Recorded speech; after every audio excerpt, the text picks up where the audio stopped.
Selamat malam pemirsa, mari kita menjauh sejenak dari hiruk-pikuk politik, menjauh dari bermacam polemik. Dengan Pancasila dan konstitusi sebagai referensi, kita berdiskusi untuk perbaikan negeri. Membahas beragam isu kebangsaan, bukan kepentingan pribadi, kelompok atau golongan. Visi Negarawan, program talk show yang mewadahi gagasan luar biasa, duduk bersama untuk memecahkan berbagai persoalan bangsa. Dan apa tema diskusi kita pada pekan ini? Kami hadirkan rangkuman selengkapnya.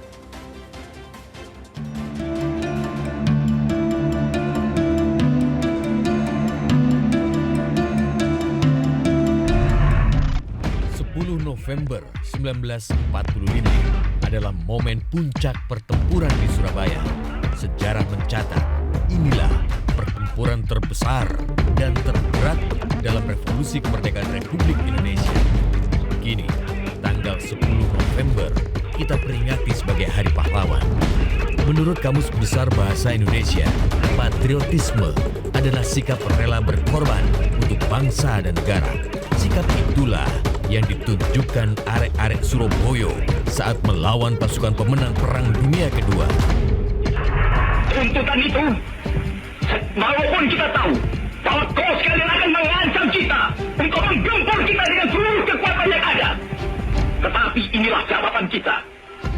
Selama banteng-banteng Indonesia masih mempunyai darah merah yang dapat membuat setarik air putih, merah dan putih, maka selama itu tidak akan kita mau menyerah kepada siapapun juga. Bulan ini kita memperingati Hari Pahlawan. Setiap momentum Hari Pahlawan, narasi patriotisme selalu dikumandangkan.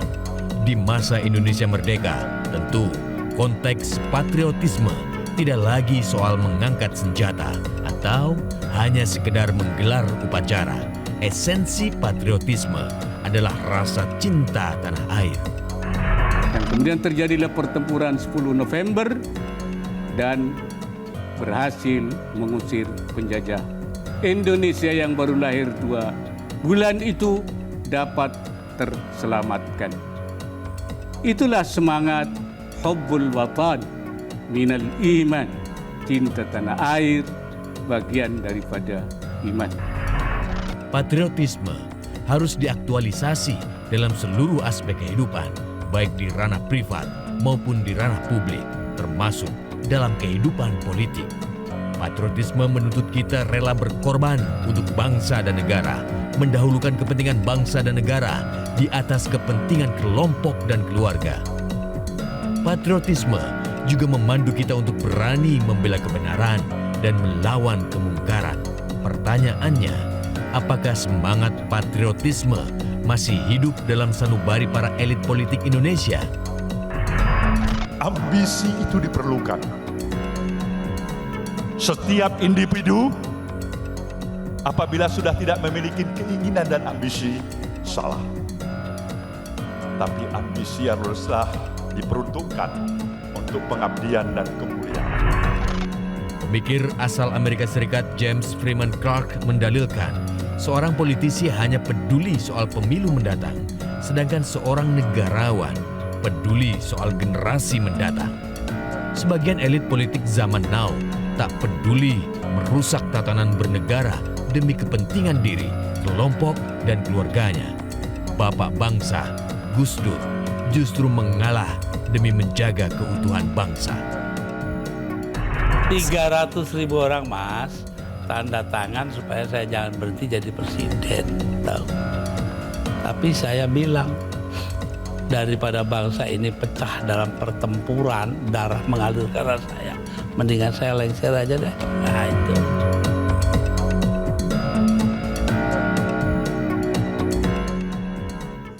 Para pendiri bangsa merancang Indonesia merdeka yang bebas dari kolonialisme dan feodalisme. Kita sudah lepas dari kolonialisme, namun tampaknya masih terjerat iklim feodalisme. Darah biru berdasar ikatan kultur kultural ini sudah berlalu.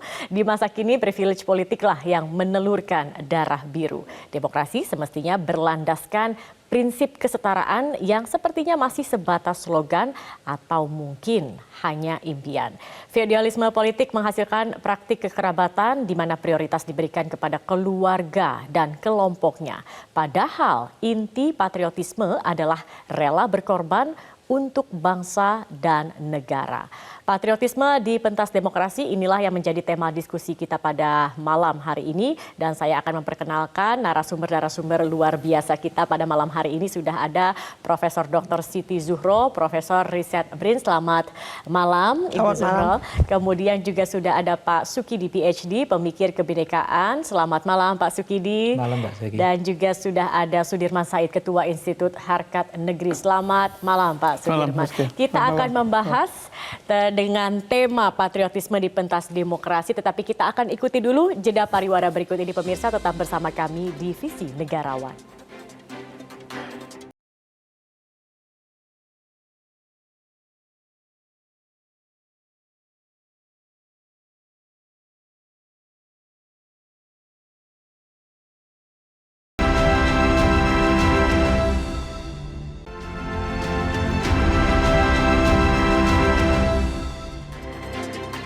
Baik, kita akan memulai perbincangan di Visi Negarawan. Saya akan ke Pak Sukidi. Pak Sukidi, narasi politik Machiavelli makin kerap dibahas begitu ya Pak belakangan ini, meski doktrin politiknya itu menghalalkan segala cara untuk berkuasa. Tentu saja politik Machiavelli ini bertentangan dengan demokrasi Pancasila begitu. Tetapi pertanyaannya, apakah benar Pak perilaku elit politik bahkan pemimpin bangsa kita saat ini makin mirip dengan tulisan Machiavelli pada 5 abad yang silam itu? Saya kira benar, dan ini saya kira pembeda yang cukup tegas antara politik as vocation yang dilakukan oleh para pendiri bangsa, Soekarno, Hatta, Agus Salim, Nasir, melihat politik as vocation sebagai satu pengabdian untuk bangsa, untuk tanah air tercinta. Apa yang terjadi sekarang sebenarnya politik semata-mata sebagai domain pertarungan kekuasaan. Dan pertarungan kekuasaan itulah ciri khasnya itu dilepaskan dari standar moral, etika, dan nilai luhur bangsa. Karena itu satu penanda utama dari politik Machiavellian itu adalah inilah pertama kali dalam sejarah di mana politik itu diceraikan dari etika. Sehingga domain politik dan kekuasaan itu adalah domain pengkhianatan, domain kelicikan, domain kemunafikan. Sementara moralitas itu dilempar jauh, dikesampingkan jauh. Nah ini tanda politik Machiavelli sebenarnya bekerja dalam kepemimpinan politik kita. Yaitu kepemimpinan politik yang ditandai pertama kemunafikan, baik, yang kedua kelicikan, dan yang ketiga adalah aspek yang terkait dengan hipokrisi itu sendiri. Baik. Dan memang Machiavelli itu memberikan nasihat kepada sang pangeran agar menjadi seorang hipokrit dan seorang pembohong. Itu pertama. Nasihat kedua, agar untuk mencapai hal besar, sang pangeran belajar untuk menipu. Dan yang ketiga, sang pangeran diberikan nasihat untuk punya alasan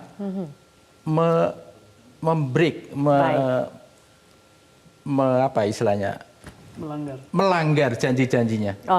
Dan itu tiga nasihat itu sebenarnya terbukti pada politik kita akhir-akhir ini yang memang ditandai pada kemunafikan.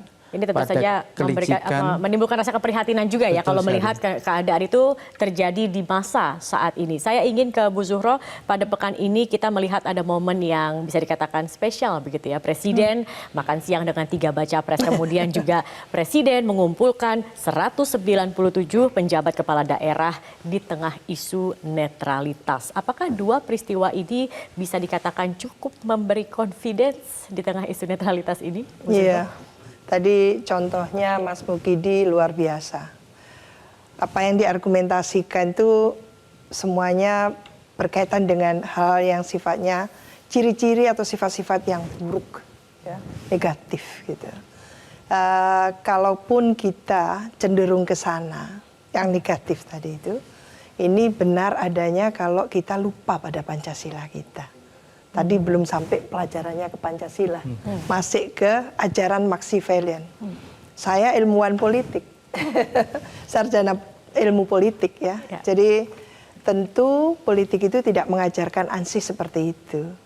Jadi politik itu mengajarkan etika, moral, filsafat politik, dan itu yang tidak dipelajari secara seksama oleh kita, gitu ya. Jadi harusnya dipelajari secara seksama sehingga ada pemahaman kita terhadap politik itu yang lebih komprehensif. Lah, apa yang disebutkan tadi oleh Mbak mengenai acara makan bersama, mengumpulkan mendadak mengumpulkan ratusan mungkin penjabat ya PJ gitu ya, kepala daerah, itu apakah bisa memberikan relief gitu ya. Satu katakan obat gitu ya. Obat ketidakpercayaan publik yang sangat kuat saat ini terhadap keputusan-keputusan yang berkaitan dengan hukum. Yang hukum ini mestinya memberikan payung yang pasti, yang terukur. Tapi ketika itu tidak diberikan, maka masyarakat menuntut. Karena masyarakat ini yang memilih langsung kepala daerah, wakil kepala daerah, presiden, wakil presiden, demikian juga di pemilu legislatif. Maka ini demokrasi partisipatoris seperti ini yang saat ini sedang dimainkan, sedang dilaksanakan. Oleh karena itu kalau rakyat bertanya, rakyat tidak percaya, tidak bisa hanya dipameri oleh sekedar gitu gimmick-gimmick, tidak bisa. Tapi rakyat antara tutur lebih dari itu ya. Iya, gitu. tutur kata dan tindakan itu harus padu, padu, menyatu. Apa yang kemudian dikatakan dan apa yang dilakukan ini harus selaras begitu ya untuk kemudian bisa memberikan kepercayaan juga kepada publik. Baik, kalau Pak Sudirman, apakah Bapak melihat pemimpin bangsa saat ini merupakan potret ideal kepemimpinan nasional? Jawabnya mikir lama sekali. Jangan sampai 5 jam. Singkat saja dulu Pak ini. Pemanasan dulu ini. Pembukaannya itu kan sangat baik bahwa lupakan sejenak hiruk pikuk ya. Dan memang sekali-kali kita perlu mikir agak berjarak gitu.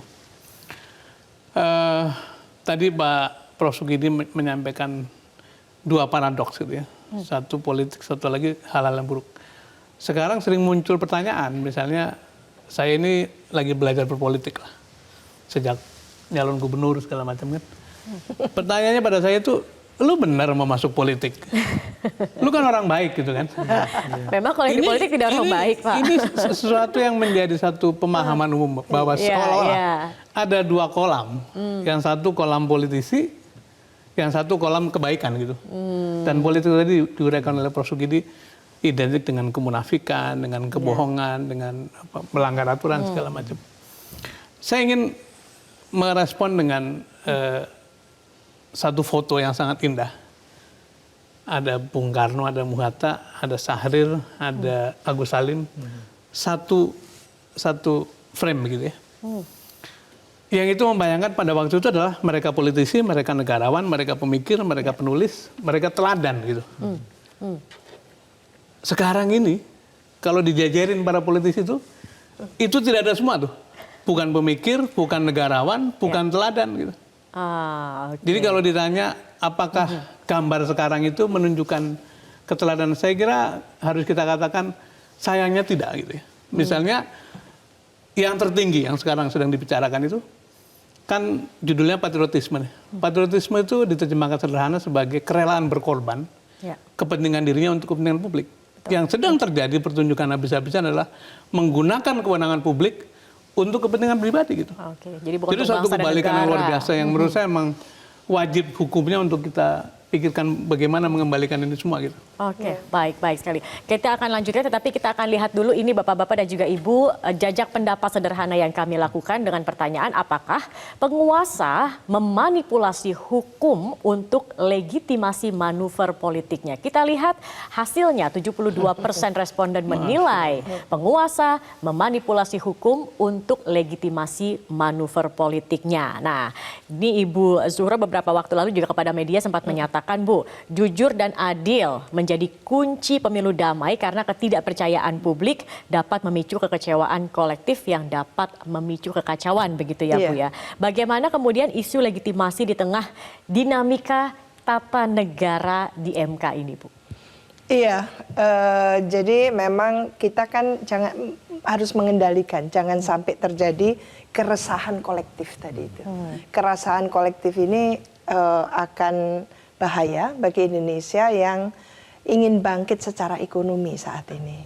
Kita sadar bahwa jumlah penduduk miskin, pengangguran ini signifikan gitu ya. Dan kita belum mampu menurunkan ini secara signifikan. Maka dalam keadaan yang seperti ini seharusnya gitu ya, ada kebijakan-kebijakan yang betul-betul melibatkan political commitment dan law enforcement yang utuh gitu. Jangan main-main dengan itu. Mestinya gitu. Lah, pemerintah yang legitimate gitu ya, yang memiliki legitimasi, yang membuat public trust itu betul-betul firm gitu ya, mantap gitu. Harusnya memang dipercaya oleh masyarakat karena tutur kata dan tindakan kebijakan ini kan keputusan politik. Itu langsung berkaitan dengan kepentingan masyarakat luas. Nah, ketika masyarakat luas kepentingannya tersentuh bahkan gitu ya, diacuhkan bahkan istilahnya dirugikan, merasa dirugikan, di situ teriak gitu ya. Teriak. Nah, menuntut, protes kan gitu. Nah, ketika protes lalu tidak ada wahananya dan sebagainya. Nah, ini yang tidak bagus dalam keadaan kita ini menghadapi tahun politik. Ya. Kita sedang menjalani tahapan pemilu, gitu ya. Jangan apapun diubah, diotak-atik hanya untuk kepentingan jangka pendek. Ya. Jadi ini himbauan ini bukan untuk orang tertentu, ini memang harus sistem dibenahi secara serius seharusnya gitu. Oke, harus dibenahi secara serius, bagaimanapun juga kepentingan masyarakat menjadi yang paling utama. Jangan sampai kemudian itu menghancurkan kepercayaan publik begitu ya, Bu Zuhro. Oke, nah Pak Sudirman, kalau kita melihat Bung Karno juga pernah menyebut Indonesia sebagai negara semua untuk semua. Tentunya kesetaraan itu sudah menjadi syarat mutlak begitu untuk demokrasi. Apakah bisa dikatakan prinsip ini masih kita nikmati saat ini, Pak? Kita masih berjuang untuk sampai ke sana. Karena terutama dalam tahun-tahun terakhir ya. Berjuang keras atau berjuangnya sudah berjuang mulai keras, enak? Berjuang keras. Ada satu klausul di Undang-Undang Pemilu yang dulu tuh melarang orang punya hubungan ayah, ibu, bapak anak, kakak adik segala macam, menunggu sampai tidak tertentu baru boleh nyalon. Sekarang ini pasal itu dihapuskan. Kemudian belakangan ini juga ada satu aturan yang mengatakan menteri kalau dia nyalon presiden atau DPR itu harus mundur. Itu juga dibatalkan.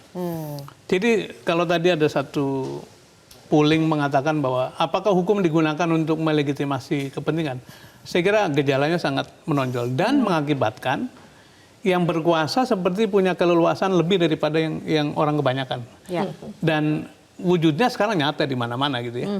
Bagaimana seorang ayah bisa punya anak, bisa punya mantu, bisa punya ipar, yang semuanya pejabat negara gitu. Ya. Itu bukan berarti mereka tidak boleh, tapi itu memberi satu signal bahwa demokrasi kita tidak sehat. Okay. Tahun 1998, anak-anak mahasiswa itu turun habis-habisan, berdarah-darah, ada yang meninggal, untuk menubruk yang namanya praktek KKN. Ya. Korupsi, kolusi, nepotisme gitu.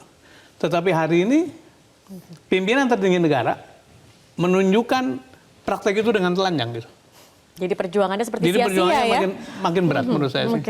Oke, baik. Nah kalau Pak Sukidi melihat Pak Sukidi, Indonesia kan ini kan didirikan dengan Rechtsstaat begitu ya Pak, bukan dengan Marktstaat. Benarkah prinsip rule of law kini bergeser begitu Pak, menjadi rule by law? Ya, itu pertama. Saya ingin memulai dengan apa yang oleh Mas Dirman sebut tadi. Sebenarnya pertama, kenapa kita memilih republik? Itu karena komitmen pada public virtue, pada keutamaan publik.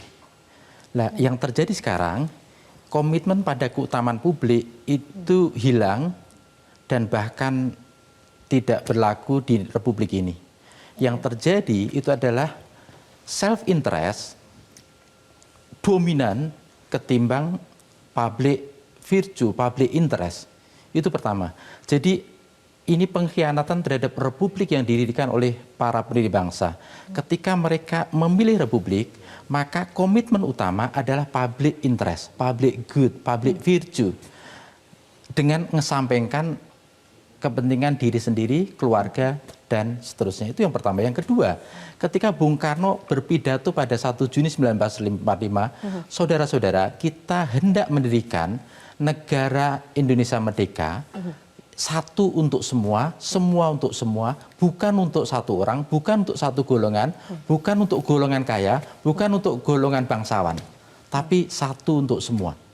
Ini republik. Jadi satu untuk semua, itu artinya apa? Mengandung pesan bahwa republik ini for the public interest, untuk kemaslahatan publik, untuk kebaikan bersama.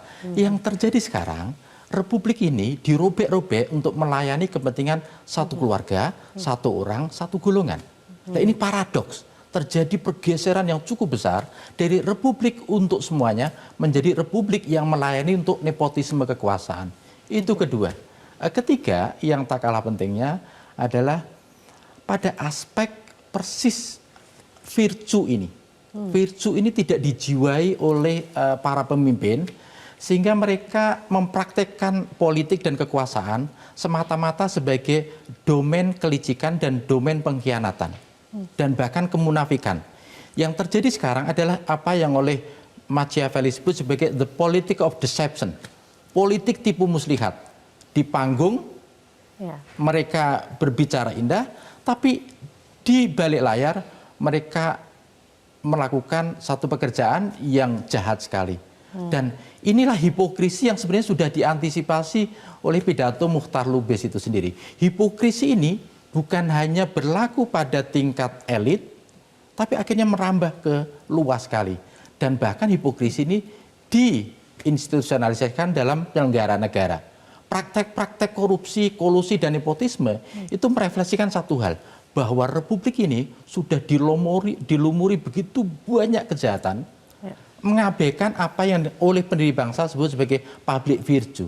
Keutamaan publik itu begitu dikesampingkan semata-mata demi politik yang begitu jahat itu sendiri. Oke, baik. Jadi juga tadi sudah dikatakan bahwa memang kita melihat kepentingan masyarakat, kepentingan bangsa dan kepentingan negara seolah-olah ini jadi tidak penting lagi begitu ya. Mereka sibuk dengan diri sendiri, bahkan tadi seperti Pak Dirman katakan, aturan sendiri dibuat untuk kepentingan golongan, kepentingan orang-orang tertentu saja begitu ya. Jadi bisa dikatakan sebenarnya republik ini sedang tidak baik-baik saja, sedang tidak sehat begitu ya Pak ya. Nanti kita akan lanjutkan kembali Bapak-bapak dan juga Ibu, kita harus jeda dulu sejenak pemirsa, kami masih akan kembali usai kita ikuti Headline News pukul 22 waktu Indonesia Barat, dan kami juga melakukan jajak pendapat yang nanti akan kami hadirkan usai Headline News berikut ini. Tetap bersama kami.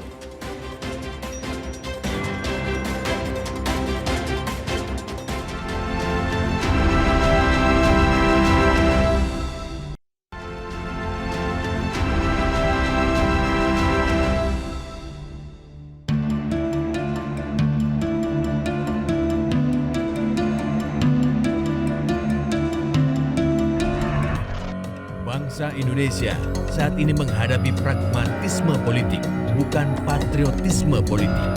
Filsuf Italia Niccolo Machiavelli mendalilkan, politik harus dipisahkan dari etika dan segala cara dihalalkan untuk berkuasa. Karena tujuan utama politik adalah untuk merebut atau mempertahankan kekuasaan. Demi merebut atau mempertahankan jabatan, politisi aliran Machiavelli tak ragu untuk menyalahgunakan jaringan kekuasaan. Dia tidak peduli apakah manuver politiknya memberi manfaat atau membawa mudarat untuk rakyat.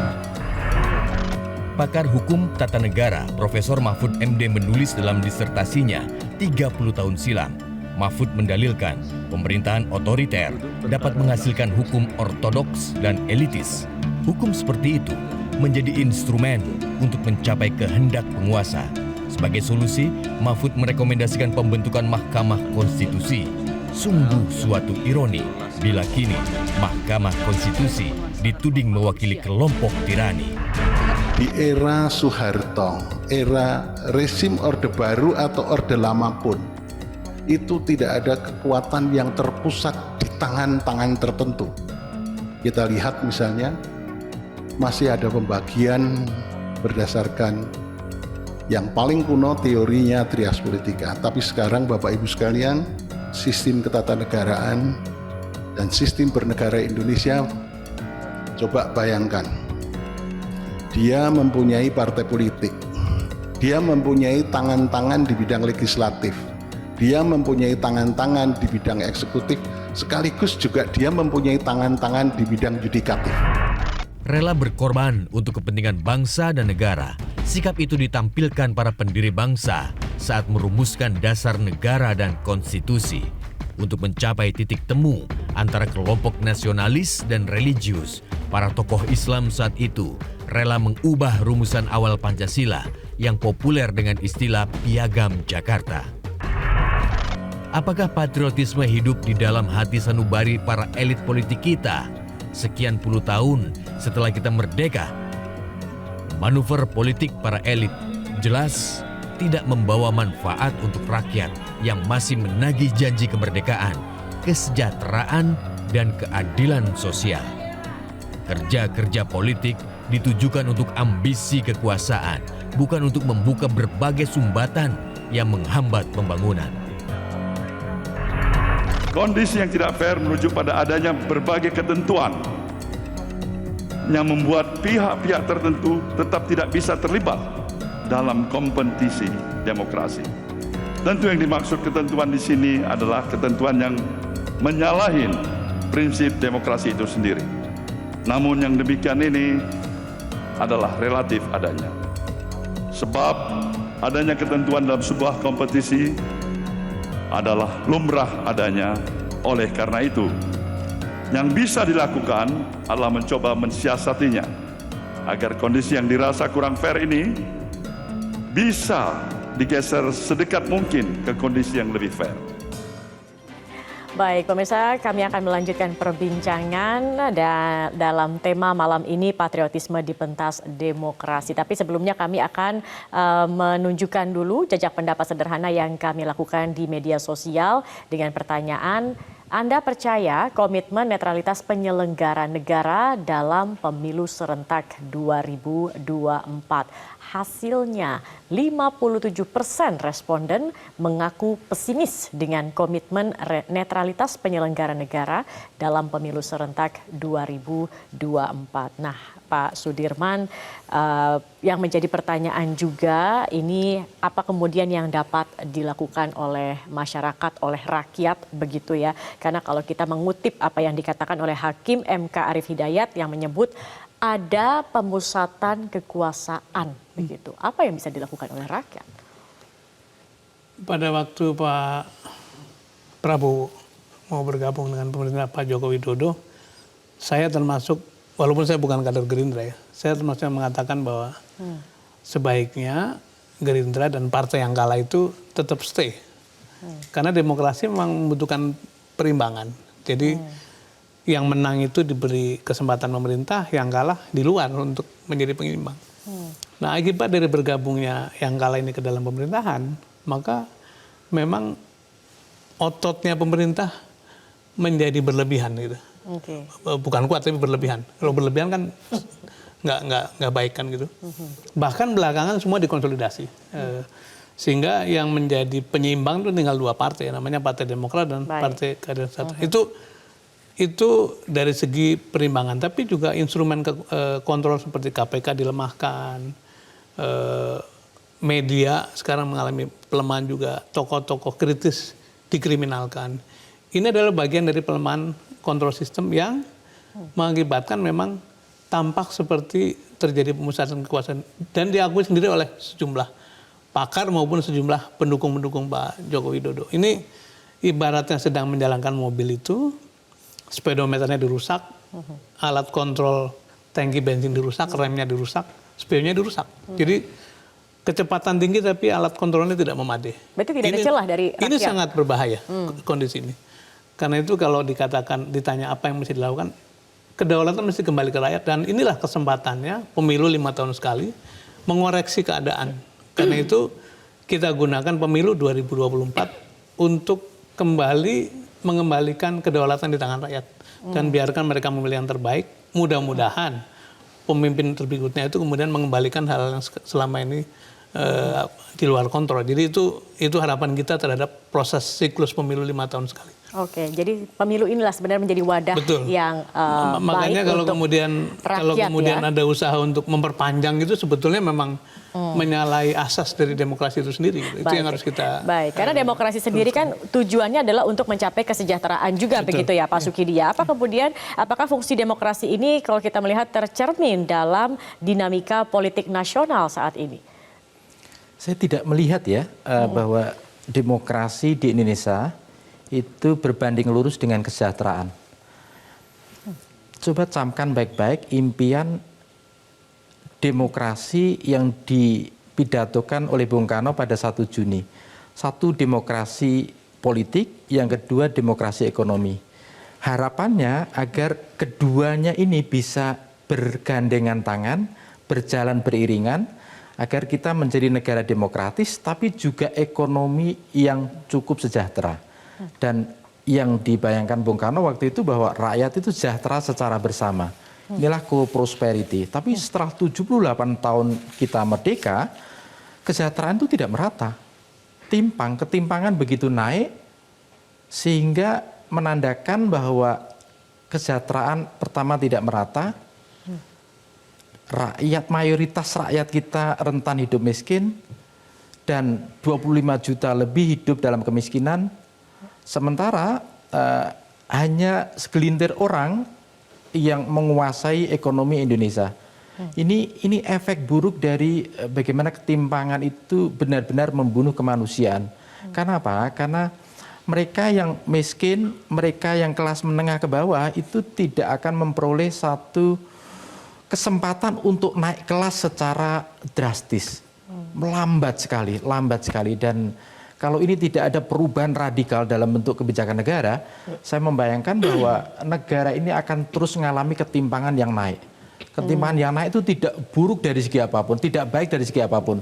Dari segi kesejahteraan tidak baik, dari aspek pendidikan tidak baik, dari aspek kesehatan tidak baik, dan maaf ya, dari aspek social relationship, hubungan sosial sangat tidak baik. Karena ketimpangan yang tinggi itu melahirkan prasangka negatif antar warga. Sehingga ini harus segera diatasi agar ketimpangan ini bisa diturunkan dan kita menjadi satu masyarakat yang setara dari aspek ekonomi, dari aspek politik, dari aspek lainnya. Oke, jadi ketimpangan ini kalau tidak segera ditangani dampaknya sangat luas dan bisa merambah ke segala aspek begitu ya. Jangankan untuk mencapai kesejahteraan begitu ya Pak ya. Ini sangat sulit sekali kemudian untuk diperbaiki. Ibu Zuhro, di tengah ketidakpastian aturan, simpang siur, kemudian informasi yang ada, bagaimana literasi politik kepada pemilih muda ini Bu, agar mereka ini tidak terjebak juga dengan manuver-manuver penguasa, Ibu? Iya, saya tertarik ya. Ini patriotisme di pentas demokrasi. Tapi tadi dikaitkan dengan pemilu gitu ya. Jadi menurut saya ini adalah sebetulnya tahapan yang harus kita lalui dengan sangat berkualitas. Bukan tahapan yang kita lalui justru kita mengalami setback kan gitu. Maka memang ini saatnya harus semuanya turun gunung. Semua elemen bangsa ini turun gunung untuk memastikan, menjamin bahwa gitu ya, Indonesia emas menuju Indonesia emas 2045 itu betul-betul kita sudah membangun prakondisi dari sekarang. Kalau sekarang kita gagal lagi seperti pemilu yang sudah-sudah, kecurangan, gitu, distorsi, ketidakadilan terjadi, kita tidak setara kompetisi kontestasinya, alias kompetisi kontestasi itu tidak sehat, maka yang akan terjadi sebaliknya nanti. Luar biasa, respon dari masyarakat itu akan sangat di luar dugaan nanti. Maka kita memang harus sekarang ini, sebelum itu semua terjadi, yang buruk-buruk tadi itu, udah warningnya tadi dari Mas Sukidi, kita mintakan semua elemen itu turun gunung. Jangan hanya mengandalkan di TPS itu ada yang menjaga, jangan mengandalkan itu. Oke. Nah kalau pemilih muda ini mungkin yang baru akan ikut juga begitu. Saya punya anak yang tergolong milenial, kan gitu ya. Melihat suguhan yang dilakukan, yang terjadi selama ini, menyongsong pemilu 2024, ini buruk sekali, buruk sekali. Jadi apa yang diajarkan gitu ya, melalui tahapan-tahapan pemilu kita gitu ya, itu kepada orang-orang muda membuat mereka jengah sebetulnya. Jadi ini kompetisi kontestasi apa ini, kok membingungkan sekali gitu. Jadi bukan yang apa, poin pentingnya, prinsipnya yang dibangun. Yang tetek bengek, yang interupsi, intervensi, itu semua yang disuguhkan. Lah, anak muda ini anak yang rasional. Anak yang ingin melihat satu hasil yang terukur gitu ya, melalui pemilu ini. Lah, kalau pemilu ini lagi-lagi gitu, hanya mengurai benang kusut gitu. Lalu nantinya endingnya adalah pemilu lagi-lagi curang, ini yang tidak akan bisa diterima. Oleh karena itu orang muda dengan kemudaannya, dengan era digital ini menurut saya harus menghadirkan kebaruan kita untuk memastikan bahwa pemilu yang akan datang, yang kita tapaki sekarang ini, itu betul-betul berkualitas, berkeadaban, berintegritas gitu. Periode sekarang 2023 ini akan menentukan akan seperti apa kualitas pemilu kita. Jadi kalau kita lengah di 2023 ini, 2024 Februari itu kita akan pastinya kecewa kalau kita tidak kawal sejak awal. Oke, baik. Ini menjadi alarm, semua elemen harus turun tangan begitu ya untuk menciptakan pemilu yang berjalan dengan aman, damai, lancar dan tentunya berkualitas begitu ya. Baik. Nanti kita akan kembali berdiskusi. Pemirsa, kami harus jeda terlebih dahulu. Kami akan kembali dan sebelumnya kami juga telah melakukan jajak pendapat di mana kami menanyakan apakah para pemimpin kita mendahulukan kepentingan bangsa dan negara di atas kepentingan pribadi atau kelompok. 61% menyatakan tidak. Para pemimpin kita lebih memprioritaskan kepentingan pribadi dan kelompoknya. Kami akan membahasnya sesaat lagi, tetap bersama kami.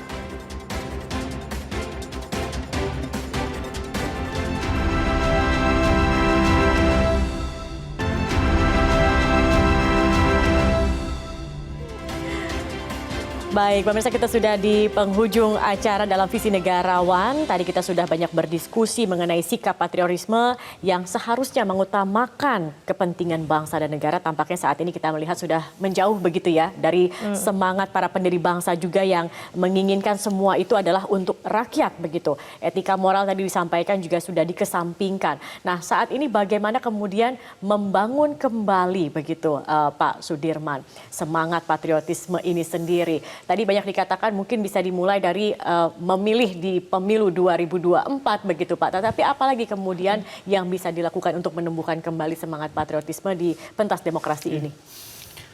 Tadi kembali pada pengertian patriotisme ya. Kan kerelaan berkorban, cinta bangsa, cinta tanah air, cinta orang banyak sebagai ladang pengabdian. Saya dulu tahun 90-an bertemu Pak Sarwono almarhum di Washington. Beliau menjelaskan begini, selama politik masih dianggap sebagai karir gitu, maka tidak pernah akan ketemu negarawan yang baik karena mencarinya itu mencari pekerjaan, mencari jabatan, Nah, politik mesti kembalikan sebagai jalan mengabdi gitu. Nah, bagaimana caranya? Menurut saya sih 78 tahun merdeka, terutama 20 tahun terakhir itu kita investasi banyak sekali membuat orang-orang pintar seperti beliau-beliau ini, jumlahnya ribuan. Sekolah ke luar negeri, sekolah ke negara-negara lebih maju. Dan itu adalah aset kita yang belum dimanfaatkan maksimal.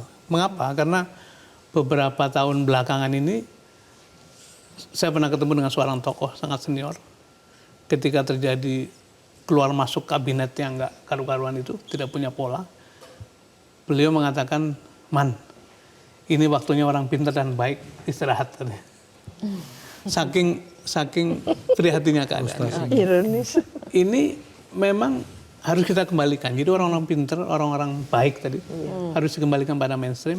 Dan masih banyak orang-orang baik itu. Cuman sekarang ini memang kelihatannya sedang terpinggirkan. Nah, itu yang mungkin barangkali kalau kita boleh punya harapan, next leader, pemimpin berikutnya itu betul-betul menjadikan tema mengembalikan pikiran-pikiran terbaik, hati-hati terbaik, keterampilan terbaik dalam penyelenggaraan negara. Nah, kalau itu terjadi barangkali suasana akan berubah. Dan mudah sekali mengembalikan keadaan kalau lokomotifnya itu benar. Di berbagai kasus penataan organisasi, begitu ketemu pemimpin baik, semuanya ikut. Jadi harus itu, dari kepalanya dulu, betul, begitu ya. harapan kita begitu. Baik. Kalau Ibu Zuhro, Ibu satu lagi yang mungkin memprihatinkan adalah kepercayaan masyarakat. Tadi di polling sebelum kita jeda begitu ya, masih juga masyarakat banyak yang percaya bahwa penguasa itu tidak berpihak begitu kepada masyarakat atau terhadap bangsa dan negara begitu, tapi hanya untuk kepentingan pribadi dan golongan. Mengembalikan kepercayaan masyarakat ini kan tidak mudah begitu, Bu. Bagaimana kemudian ini, Bu Zuhro? Iya, jadi kan bunyinya kalau pemilu itu yang diutamakan rakyat, kedaulatan tertinggi ada di tangan rakyat. Karena MPR kita menjadi lembaga tinggi, bukan lembaga tertinggi lagi. Kalau lembaga tertinggi kan mereka yang milih kan gitu. Tapi rakyat ternyata itu sebetulnya belum menjadi subjek yang sebenarnya, masih objek gitu. Karena ternyata peningkatan partisipasi masyarakat dalam pemilu maupun pilkada itu masih sebagian itu dimobilisasi dengan vote buying gitu ya. Maka memang ini yang agak istilahnya itu mungkin pemilu kita, pilkada kita mengalami distorsi gitu ya. Karena tadinya kita berharap dari rakyat oleh rakyat untuk rakyat, tapi distortif. Masyarakat di fait accompli, voters di fait accompli untuk memilih gitu ya, pemimpinnya kan gitu. Nah, tentu untuk 2024 yang 3 pemilu yang berbeda di tahun yang sama ini, kita sepatutnya tidak mengulang kesalahan-kesalahan itu. Oleh karena itu, sekarang bagaimana melakukan secepat-cepatnya voter education. Untuk memunculkan atau menambah jumlah smart voters gitu ya. Jadi ada voter education tadi itu kita harapkan dilakukan secara besar-besaran oleh baik itu penyelenggara berkolaborasi gitu, bersinergi dengan tentu ya yang terkait gitu ya, termasuk dengan teman-teman kampus dan sebagainya ya, NGO, aktivis dan sebagainya, kementerian, lembaga terkait kan ada gitu. Tidak mungkin hanya penyelenggara KPU saja gitu. Maka ini yang harus dilakukan. Jangan terus diulangi yang nanti ada persepsi dari masyarakat penyelenggaranya partisan, tidak netral. Birokrasinya ASN tidak netral. Apalagi sekarang kan gitu. Jadi wasangka itu sudah ada. A priori itu sudah ada, asumsi itu sudah ada. Maka jawablah semua asumsi negatif tadi itu dengan kebijakan-kebijakan atau tindakan-tindakan yang action itu konkret untuk mengendalikan kemungkinan distorsi tadi itu. Kita sangat serius sekarang ini. Kalau pemilu kita, karena kita menyongsong pemilu 2024 ini sudah diberikan gitu ya, intrusi-intrusi yang luar biasa yang sifatnya itu menjadikan kompetisi kontestasi tidak sehat.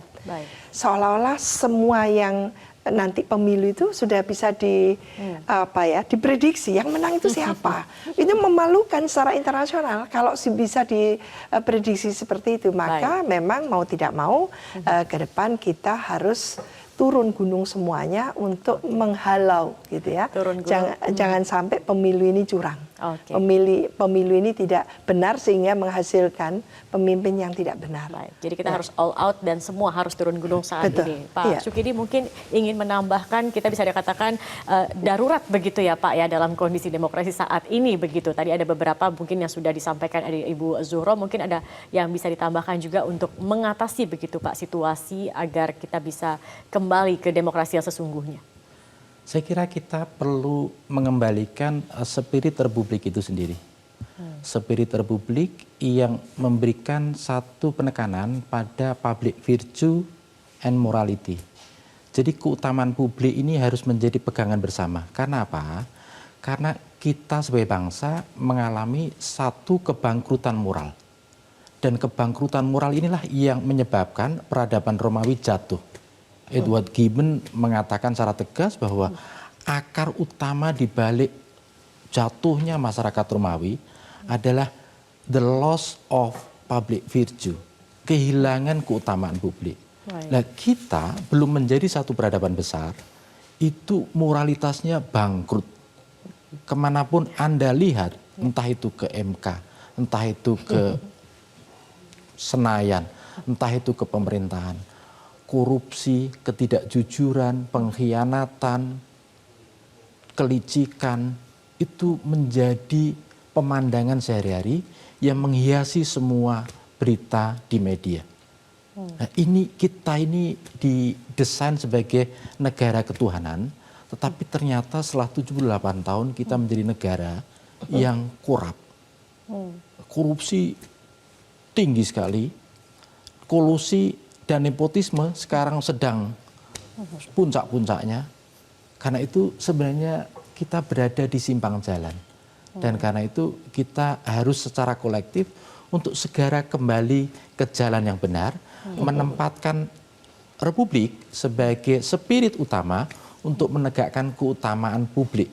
Keutamaan publik itulah yang menjadi ikatan bersama bahwa orientasi dari setiap pengabdian itu adalah for the best interest of public itu sendiri. Untuk kebaikan yang terbaik dari publik, yaitu adalah rakyat Indonesia. Oke, baik. Karena lagi-lagi kita pada akhirnya adalah untuk kesejahteraan rakyat, maka hati dan telinga begitu ya. Ini harus dibuka lebar-lebar, apa yang disuarakan masyarakat coba didengar, coba diresapi begitu ya Pak Sukidi, Bu Zuhro dan juga Pak Sudirman. Jangan lagi rakyat dibuka tetapi didengarkan dan kemudian carilah kebijakan yang semuanya adalah arahnya untuk kepentingan bangsa dan negara. Dan berkomitmenlah kepada hukum. Dan berkomitmen kepada hukum. Baik, terima kasih banyak Profesor Dr. Siti Zuhro, Bapak Sukidi PhD dan juga Pak Sudirman Said sudah hadir di Visi Negarawan malam hari ini. Dan pemirsa, demikianlah akhir diskusi kita pada malam hari ini. Jangan lupa saksikan Visi Negarawan pada Jumat pekan depan di waktu yang sama. Saya Zaki Arfan mengucapkan terima kasih atas kebersamaan Anda. Selamat malam dan sampai jumpa.